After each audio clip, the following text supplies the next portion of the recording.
I think it says we're live. Maybe can somebody just like, I think so, say what's up in the chat if you're seeing us now? There's a stage chat. We're live. Okay, Francine, let us know. Hello, everybody, and welcome to the panel.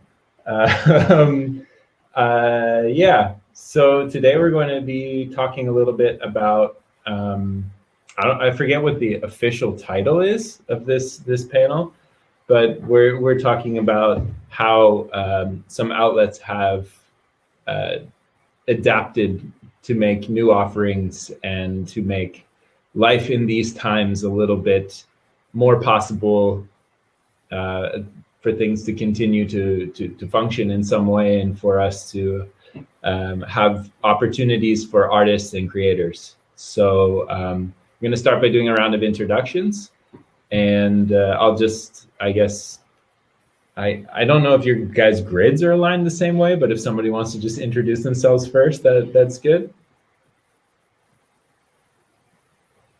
I'll go ahead.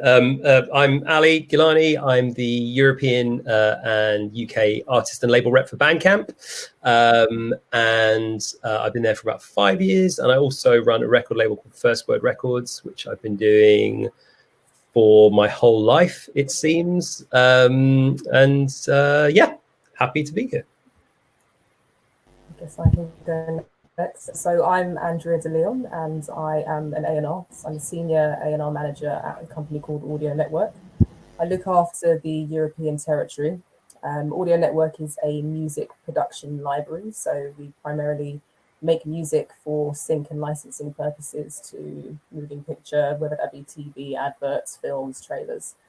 I've been working here for about 2 years now, and we were bought by a bigger company called E1, a bigger entertainment company. So we're now kind of doing a lot more than we were before. We have a kind of label services entity to what we do now, which is really cool. And I'm Kwabena and Amponsa. I handle the creator and industry partnerships over at Mixcloud, which essentially tries to find mutual gains for both parties, whether that be creators or industry.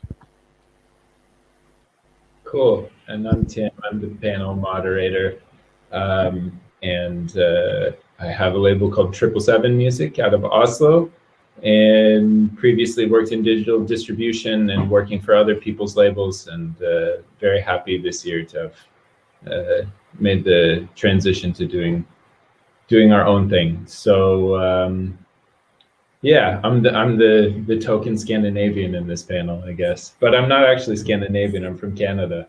I've been here most of my adult life, but we'll leave the biography for another event.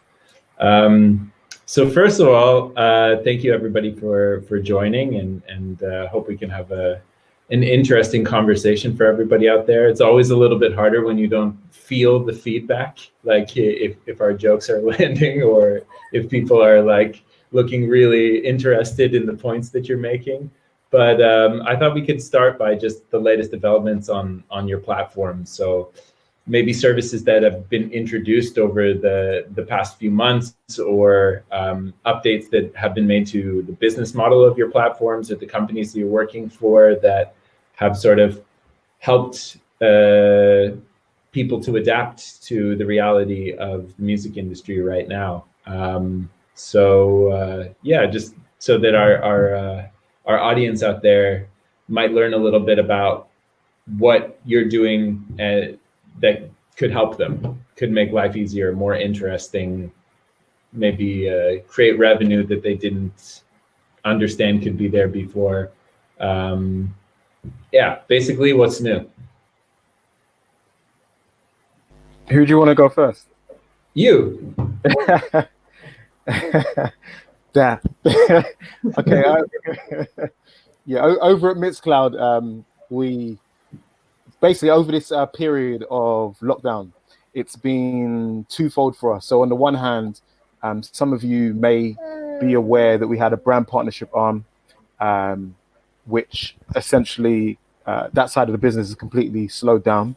But on the other side of the business, where we offer live broadcasting capabilities of audio and visual, with all of the licenses being in place, and a lot of the other big players not having said licenses in place, we've noticed that the growth on that side of the business and the market fit and solving problems for creators has been incredible for us. Cool. I mean, okay, sorry. I had a little bit of a glitch while you were talking, but I guess that's going to happen. But Aly, do you want to tell us a little bit about what's going on in Bandcamp these days? Sure, yeah. So Bandcamp, for those that might not be so familiar, is a platform where artists and labels can upload their music to sell digital files alongside physical products, whether that's vinyl, CDs, tapes, or T-shirts, tickets, etc., etc. I guess the main two things that we've done through the last 9 or 10 months. Firstly, in March, we introduced our Bandcamp Friday initiative, which is instead of taking our usual 10% of physical and 15% of digital, which is our usual commissions that we take on all sales. For the first Friday of each month, we waived those fees entirely. So all the money would go to the artists and labels directly without us taking our commission.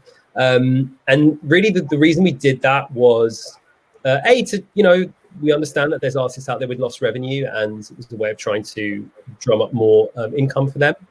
But really the main reason was actually to kind of reinforce something that we've always felt, which is that artists and art have a value, and we need to value those people that create the art that we love. And if we want the artists that we love to keep on making the art that we love, we need to pay them. And a lot of the regular methods and avenues to do that have disappeared, no live income, all that stuff that we're all very familiar with. So Bandcamp is a place where you can give money directly to artists and reward them for the amazing work that they do and the amazing music that they create. And the response from our community has been pretty amazing.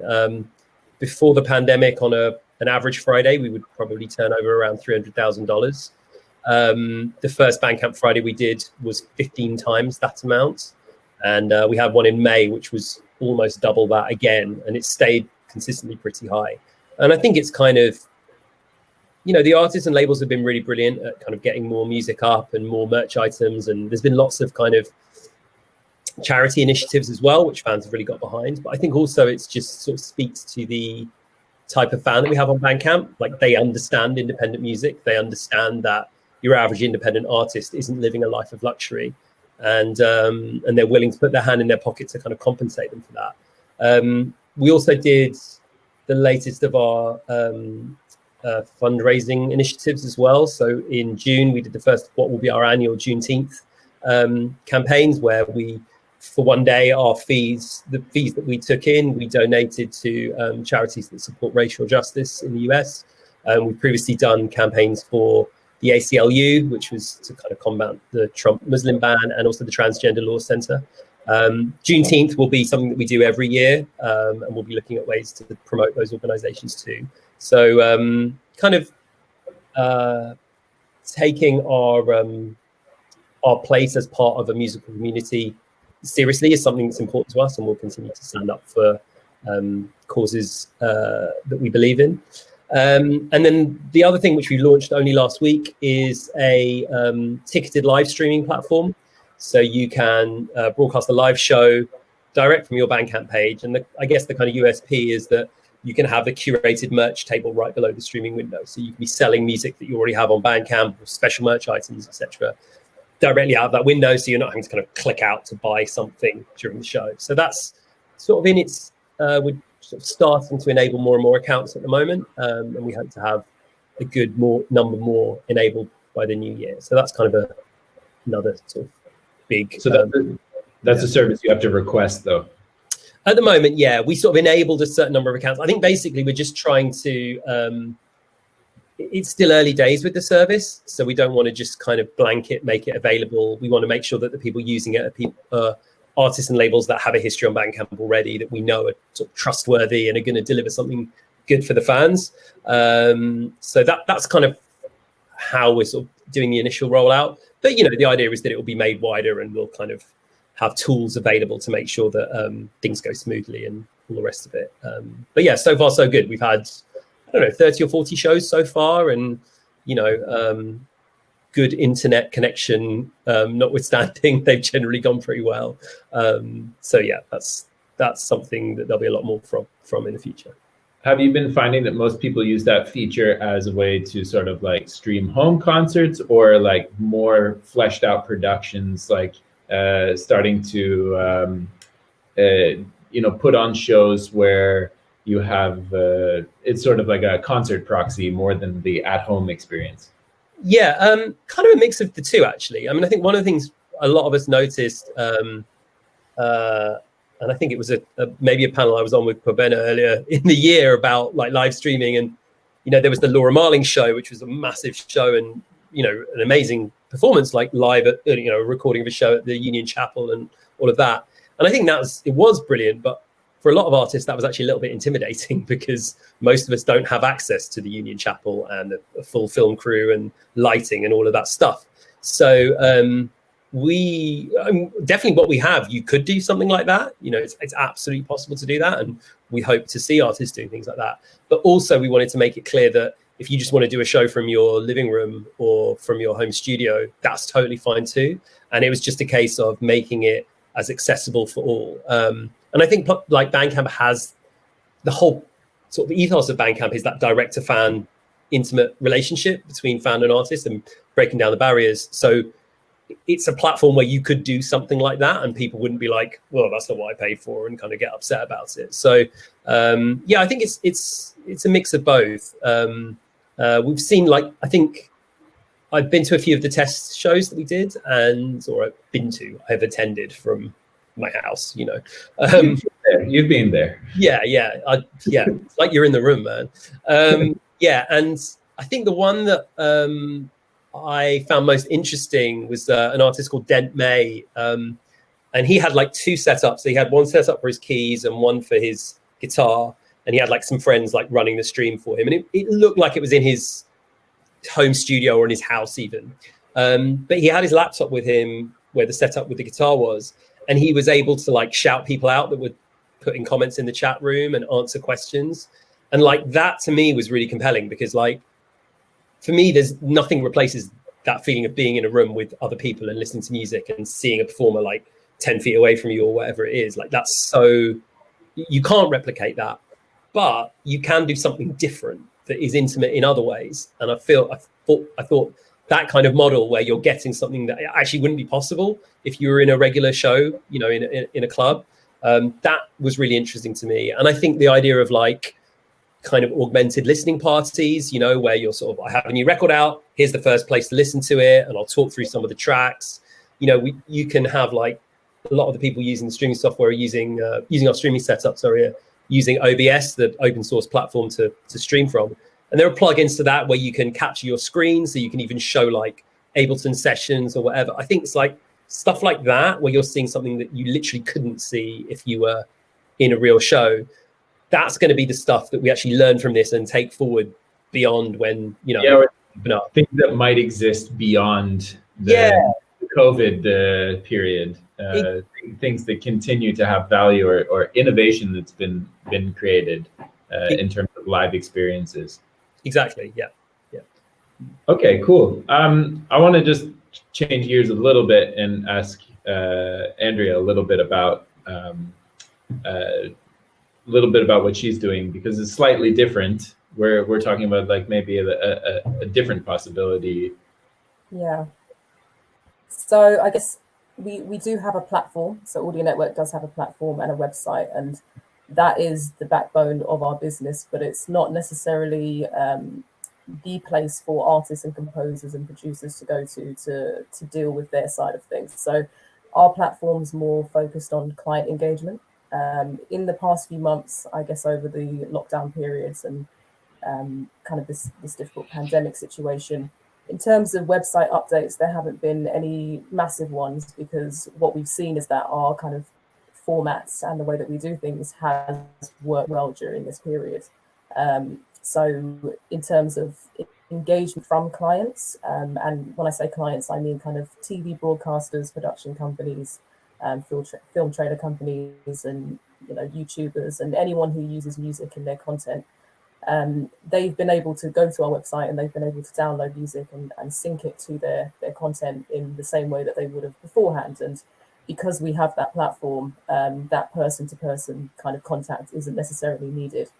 We do have sales teams in our different territories, and we have a specific sales team in the UK that looks after the Nordic territory as well. And those conversations are still happening on a kind of daily basis with those who have licenses with us, but they do have the opportunity to just go onto the website, search with keywords for the music that they're looking for, whether it be kind of hip hop, whether it be underscores or classical, and they can take that music and they can use it straight away. And I guess what's also kind of easier with our models, so if anyone's kind of familiar with the production library model, it differs from the traditional publisher model because it's a one-stop shop situation. So in a traditional publishing situation, you would have to, if you were going to use a piece of music in a film or a TV show, you would need to get permission from each of the individual publishers, and one song could have multiple publishers. So therefore you have to get permission from all of those different publishers and their writers. And then separately, you'd have to get permission from whoever owns the master's rights, which is usually the label and sometimes the artists themselves. So in this situation, we own the master side of things and we also own the publishing side of things. So anyone can go on the website, and if they have a license with us, they can download it, throw it into their show and use it straight away without having to get those permissions. And I guess in terms of, artists who we work with who are usually touring, so throughout the summertime, who haven't been able to go on the road and make money that way, we've acted as a creative outlet for them. So they have a creative focus to work with us on a project, and that focus then leads to a financial gain at the end of it. Once tracks are delivered to us, they get a kind of delivery fee, and then post that there is the promise of long-term royalty usage gain. So in that sense, I guess, we work with quite a few musicians who tour with other artists, or they tour themselves because they are artists. At the moment, they haven't really got much to do creatively, and it's been not necessarily a lifeline, but mentally having that kind of focus and that project to work on, knowing that you're going to get something at the end of it is definitely helpful to a lot of people. Session musicians that we work with on these projects to record, we've been, consistently working with people who have their own home set up so that they can record for us and we pay them session fees. And then also we've been doing something internally, which is less of an initiative, but it's kind of artist performances, again, live streams. We've seen the uptake online with musicians and artists doing their live stream performances. And internally, before the pandemic, we would do in-person performances for our teams globally. But now that we can't do that, we've been asking them to send in pre-recorded performances, and we've been able to do 10 times more than we would have if it was in person.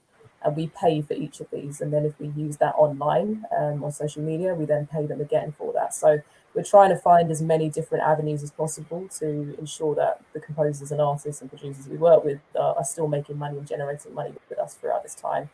And it essentially, content we've seen online has increased. TV shows for the initial pandemic period, there was a dip because production companies weren't able to make the content. But we've seen that start to rise again as quite a few different countries and territories have started to make TV content again.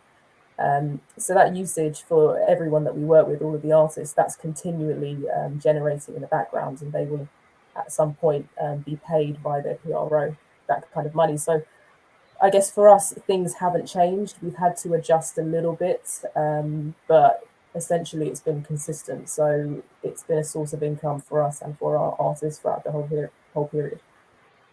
So you've actually had maybe a little bit of an influx of new talent coming to the platform and providing quite a bit of new material for you, even though there may have been a dip in new productions using music. You probably grew the catalog quite a bit and got a lot of new musicians into the market as composers for this sort of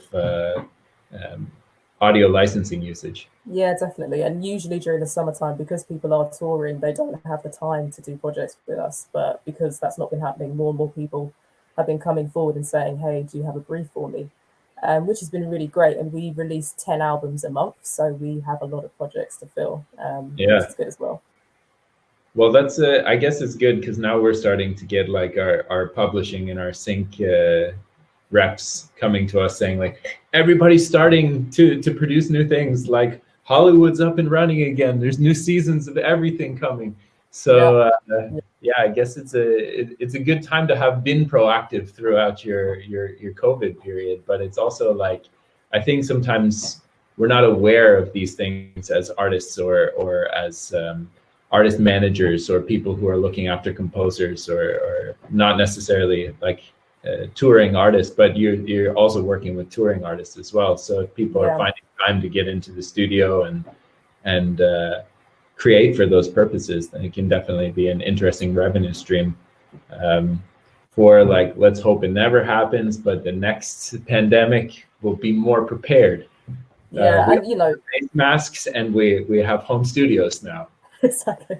Yeah, I mean, it's been difficult because we do some sessions in the studio, like actually have been closed for so many months, but are now starting to open up again. But we've been working with different musicians in kind of remote places to record things. But essentially our label service aspect of things is kind of what you were just saying. Lots of artists don't necessarily know that this is an avenue for them. And not in the sense that they need to start making production style music, which is a different style to what they do as an artist, but more that your artist music can also be considered production music. And therefore, if you are an artist who's making like heavy metal, we need heavy metal and we would prefer to work with someone who's making it authentically and bring you on board to do an artist project with you. And a lot of times we then get into doing kind of more traditional label campaigns with our artists as well, and do PR, radio, possibly music videos and whatever else is needed. So we kind of have two strings to our bow at the moment, and it's really working in terms of, pushing an artist's profile. Let's say a new artist who hasn't had too many releases out and needs that kind of extra push, they'll get a sync on a TV show on Netflix, and then within a few weeks their streams on Spotify have gone up by 500,000. And we kind of take that sync first approach with a lot of the artist projects that we do. The elusive sync as a break is but you have the possibility, if you're proactive and engaging with experts like yourself, to take advantage of that. I wanted to ask a question of you, Kwabena, about Mixcloud, because one of our prompt questions was about how you can grow your audience through the platforms that you guys are working with. And I was thinking that might be an especially interesting question for you. How might people be using Mixcloud at the moment when they find themselves with a little bit of extra time, but might not be finding an outlet for creativity or connecting with people, might have run out of ideas of viral things to try on TikTok?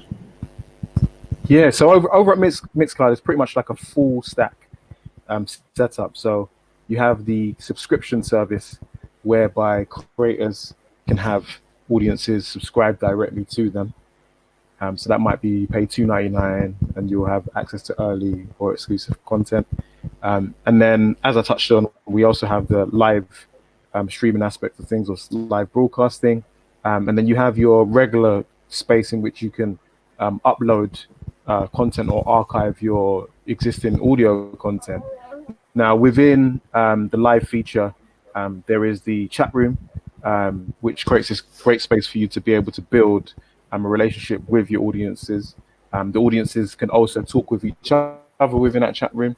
And then additionally, within your select profile, for those subscribing to you, you also have a forum capability whereby you can engage with those fans. But ultimately, what we're talking about here is the more content you can put up, the better you're gonna do on the platform. So it's about like remaining quite active and really using all the features that you have, creating a feed that people are hungry for. Yeah, and I wouldn't scare anybody by saying you have to do all of them. In fact, the way we look at this is we'll give you a toolbox, or we're providing you a toolbox. You will then find which tools you want to use in order to progress yourself forward. And equally, there's monetization opportunities there. So whether or not you're using a select to have a direct subscriber who's going to pay you every month, and there's a long tail growth in the number of people paying you. There's that, and then whether or not you want to do a ticketed event, where we've also been exploring this side of things as well, whereby it's more instantaneous revenue. We're looking into other features as a whole, really. So just trying to remain creative first. Do you think it could be compared a little bit to how like gaming streamers are using Twitch? If you have like a subscribed feed like that, it's similar type of content, except you're making, you know, obviously musical experiences for people. Yeah, 100%. I don't think the comparison to Twitch is a bad comparison. The major difference is that Twitch is coming out of a gaming space, whereby we're completely like music first, and have all of the licenses in place, which allows you the freedom to play whatever you want, knowing that at least there's going to be some sort of royalty payment to the rights holder or the artist directly. Yeah, cool. I'm not meaning to create any sort of tech beef here by bringing up Twitch. I just think like my brain was making the connection. It's a little bit like honestly, there's no beef at all, man. There's a lot of opportunities out there for creators. There's absolutely no beef, you know.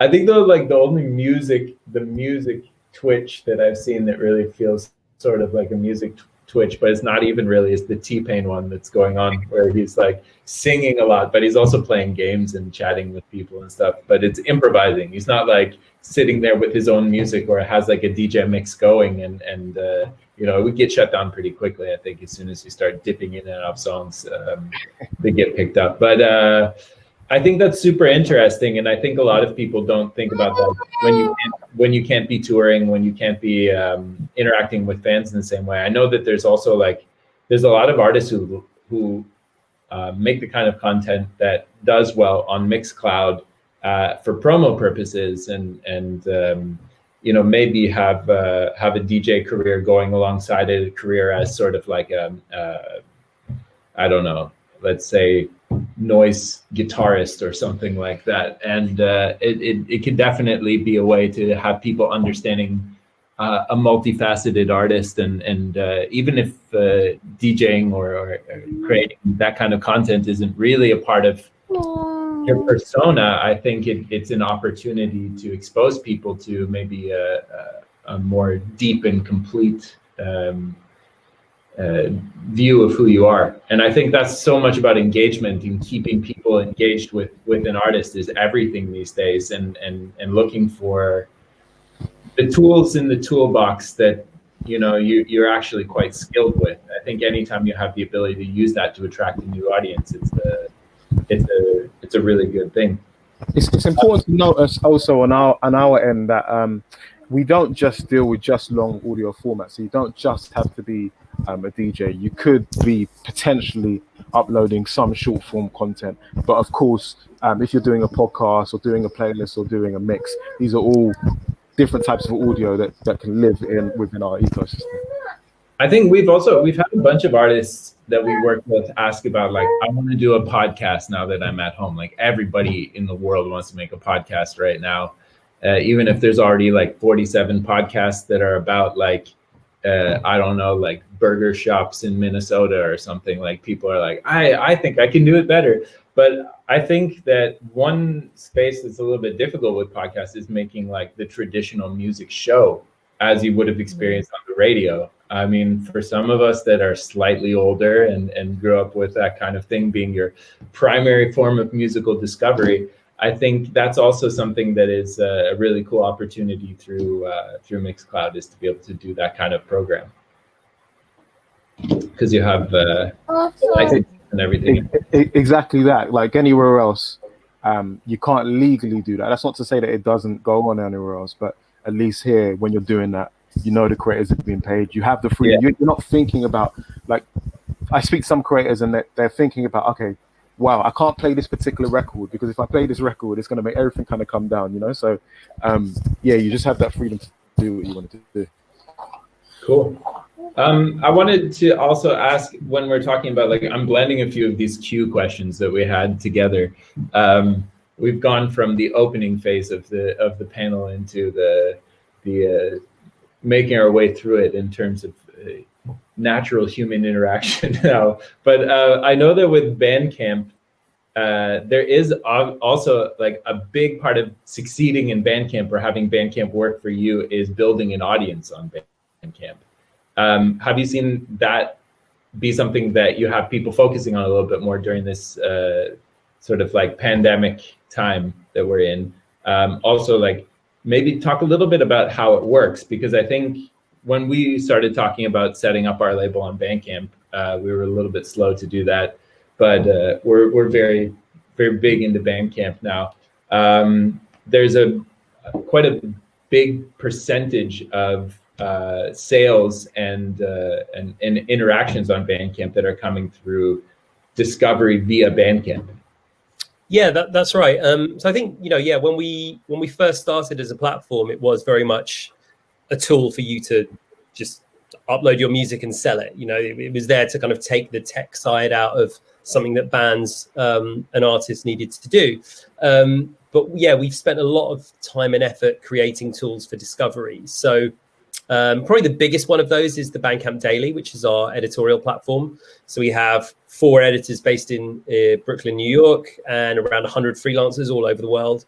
And the idea is we try and cover the breadth of cool music on Bandcamp. We have 3 radio shows as well, taking on different sort of genres of music. What we found is that through that and through our fan account setup that we've made, so like when you buy something on Bandcamp, you could just buy your record, download your download, get your CD sent to you, whatever it is, and never come back again. But we're encouraging people to set up accounts. They set up a fan account. They then have a presence on Bandcamp that shows their music collection, which is publicly visible by anybody else. If you buy something that you're embarrassed about, you can hide it if you want to. Although, of course, all the music on Bandcamp's fantastic, so that would never be a problem. But yeah, you can then interact with other fans by following them. You get an email once a week rounding up what they've been buying. And then if someone buys something off your recommendation, you get an email saying, hey, congratulations, you helped sell this record. So there's this kind of social network sort of aspect to it. But it's a social network, not just of people who like music, but of people who pay for music, which is a whole different subset of your fan base. And I think what we've seen through the pandemic is more and more artists realizing how important those fans are. We have this like minimum pricing policy. So you as an artist or a label can decide how much you want to charge for your music. It's completely up to you. It can be free or it can be whatever you like. But you can check a box which allows fans to pay more than the minimum if they want to. And 40% of the time, people pay more than the minimum, which means the average price paid is about 1.5 times the asking price. And I think I still, whenever I quote that stat a lot, as you can imagine, and every so often I have to go and check if it's still true, because it seems like it shouldn't be true anymore, but it is. And I think it speaks to the type of fan base that we've got on the site, which is the ultra committed, inquisitive music fan who understands what being an independent artist is, understands how challenging that is, and is willing to put their hand in their pocket to help those artists keep doing what they're doing. And not just out of the goodness of their heart, but because they love the music and they want to pay for it. So I think, through the pandemic, we've seen more and more artists try and interact with their fans on there more, whether it's setting up a fan account of their own so fans can see what music they're buying. Not every artist wants to post a picture of their breakfast every day on Instagram, but they might be really into music, and just giving fans the opportunity to sort of see what's in their shopping cart might be really attractive to them. And I think also we've seen, like, I don't know if you guys felt this, but there's been just a bit of a loosening up from stakeholders in music a little bit, just because it's like, now is not the time to be arguing about whether or not this artist is breaching their contract to put up a acoustic version of a track they did 10 years. Like, just let's everyone just get on with it and try and, kind of, there's an understanding that artists need all the help they can get. And it's meant that previously things that were perfectly okay for artists to do, but might have resulted in 20 meetings and lots of emails, the labels are like, go for it, do what you need to do, it's fine. So they give the artists access to their Bandcamp page, and they're posting up signed merch items, one-off merch items, remixes that never came out for whatever reason. And I think that's kind of giving that added value for the hardcore fans that's really engaging them. And then, you know, you're keeping people engaged so that when you have your big album project that comes out later on, you've got an audience there that's ready and waiting and you can tap straight into. So it's sort of like, it's a mix of like that short-term gain of being able to make some money and have a bit of activity going on through this time, but also you're building something sustainable for the future where you can then contact those fans further down the line and hopefully they'll, you know, buy your album or come to your tour or whatever it might be.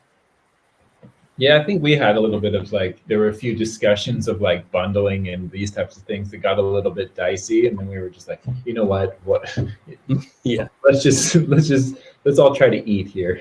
Yeah. I think also like the charity compilations and stuff that came out. There was, you know, obviously earlier in the year, a lot of Black Lives Matter stuff, which was great, and NHS campaigns and stuff like that. And I think, again, that was it's something that the community really taps into, you know, and people were more open to like, I don't know, sometimes I think we have a tendency in the music industry to overcomplicate things. Not that you shouldn't take the important things seriously, you know, understand everyone's got obligations and different rights holders and all that stuff. But I think also times like this make you realize like, actually it can be easier sometimes. And we can just get on and, you know, reward the people that want to kind of hustle and make things happen for themselves. And there's social networks like Bandcamp where you can invest in building an audience and then they don't rig elections. yeah, there is that. We've not done that as far as I can. Not yet. But, you know, I might be corrected. Maybe nothing like municipal just to get started. You know, see if the data can get it done. Well, you know, we'll see what 2021 brings. I guess when it comes to Audio Network, it's a little bit more about gaining awareness within a more specific industry rather than we're talking about necessarily reaching out to fans via the platform. But I guess there's also quite a value in being able to use the opportunity of maybe having a little bit more time on your hands to become a well-known name with music supervisors, with producers, programmers, that kind of thing. Are you finding that there's a demand for people sort of like, or do you find that your clients are happy to have like a little bit more of a period of musical discovery when you have so much more content being created?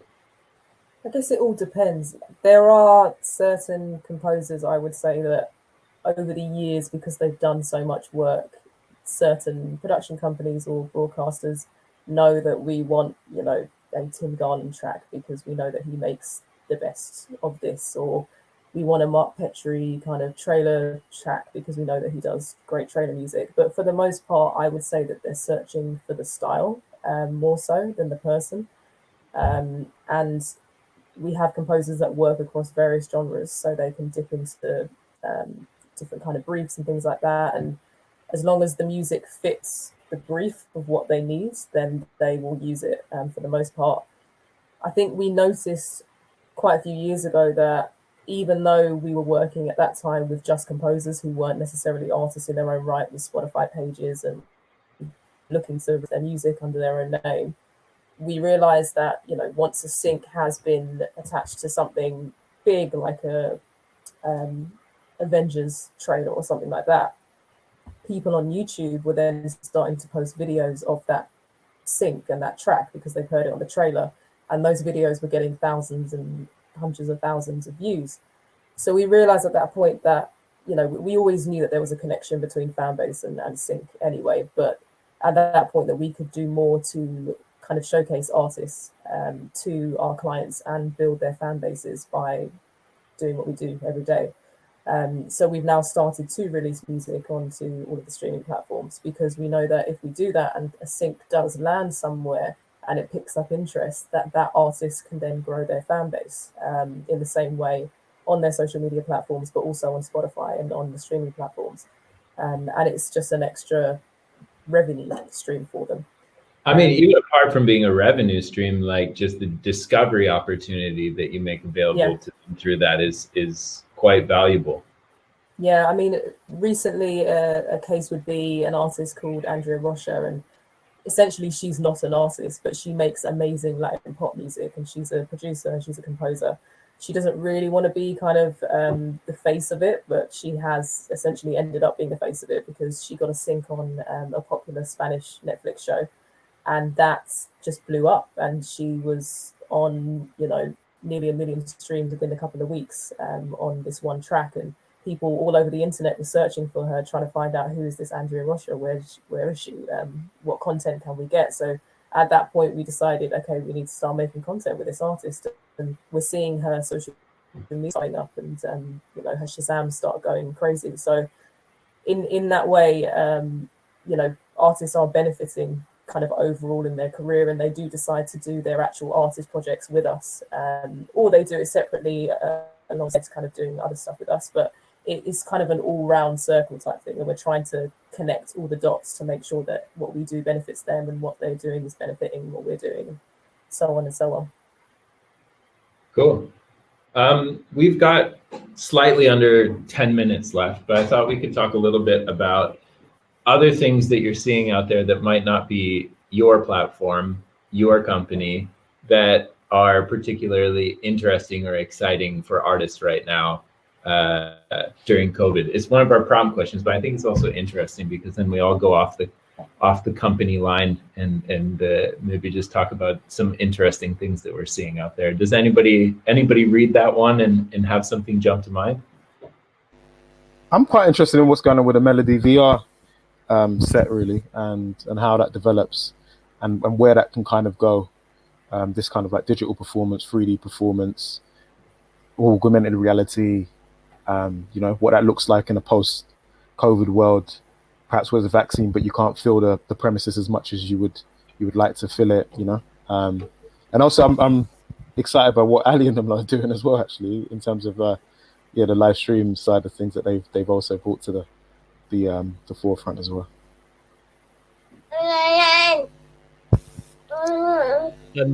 Yeah, I mean, one of the things that I've used during this time is Mixcloud Live, so I've used that myself for DJing as well, because I got fed up with the Instagram shutdowns when I'm, you know, trying to share some music with people. So yeah, I've been using that.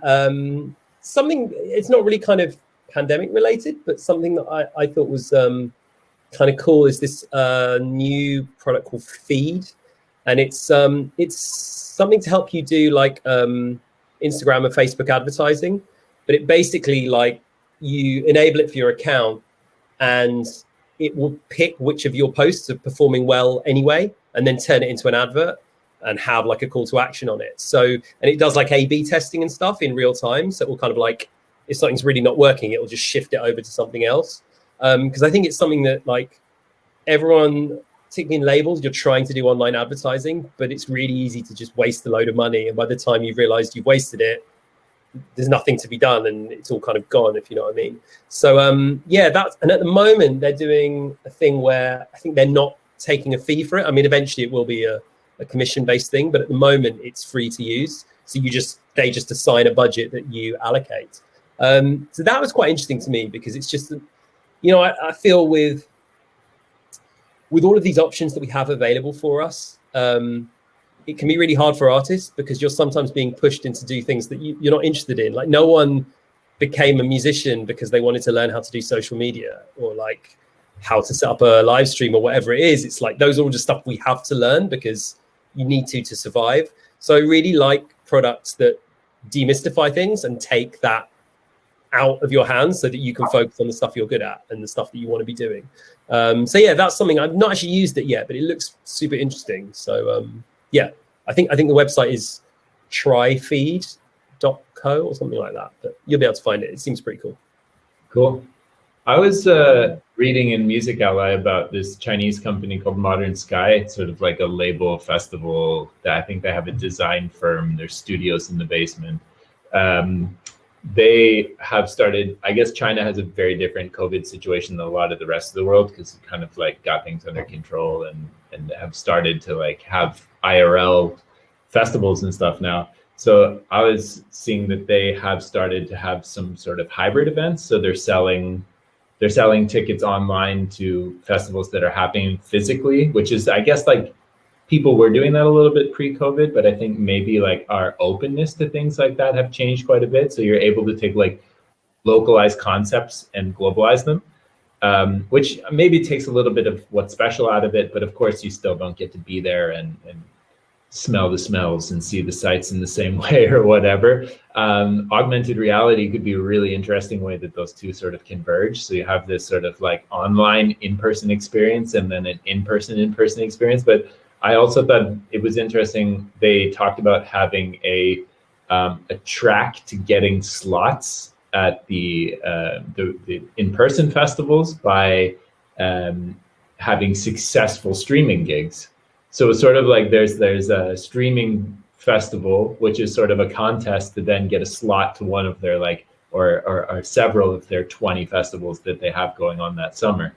So I think it's also so interesting to sort of start to see on the optimistic side as we I'll say this very cautiously, as it seems as though we're moving towards solution and maybe coming out of this period in 2021, ways that this that innovation that's happened during the pandemic is going to kind of change the way that we're doing things in the future.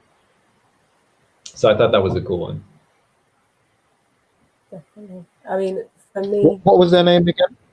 Modern Sky. So their name one? Modern Sky is the company.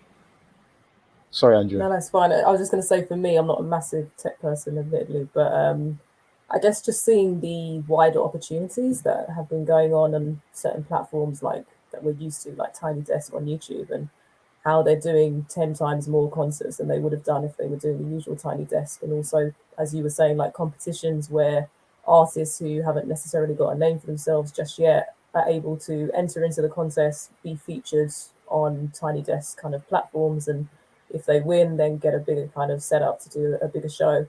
And I've seen, you know, obviously like Afropunk and other festivals doing their online festivals and inviting, again, more artists to get involved because they can. So it's been interesting to see that expand outwards so that up and coming kind of unsigned artists can get involved more. And I hope that that's something that continues on past this pandemic age, but we'll see. I think that's an interesting point, actually, kind of following on to something you said, Tim, like one of the things, if you're doing an online show, you know, whether it's on Mixcloud or Bandcamp or other places, you know, you can then show promoters like, hey, I had 100 people turn up online to see me in Madrid and I'm not in there, I'm not promoting there. I can fill a 300 cap club, you know, book me. And I think that's something that we'll see come out of this too, and kind of using the data to your advantage. Yes, see, Mom, my job is real. 100 people in Madrid came to my show. You can be big in Japan without having to leave your house. Yeah, you don't even have to go to Japan anymore. Yeah. Who wants to travel?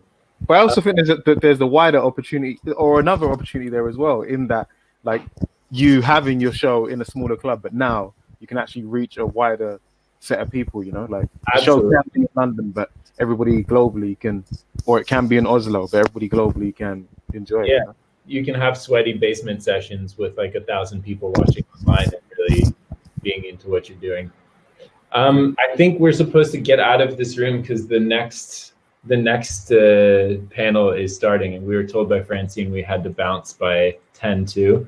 So I'd like to thank everybody for joining on the panel. It's been a pleasure.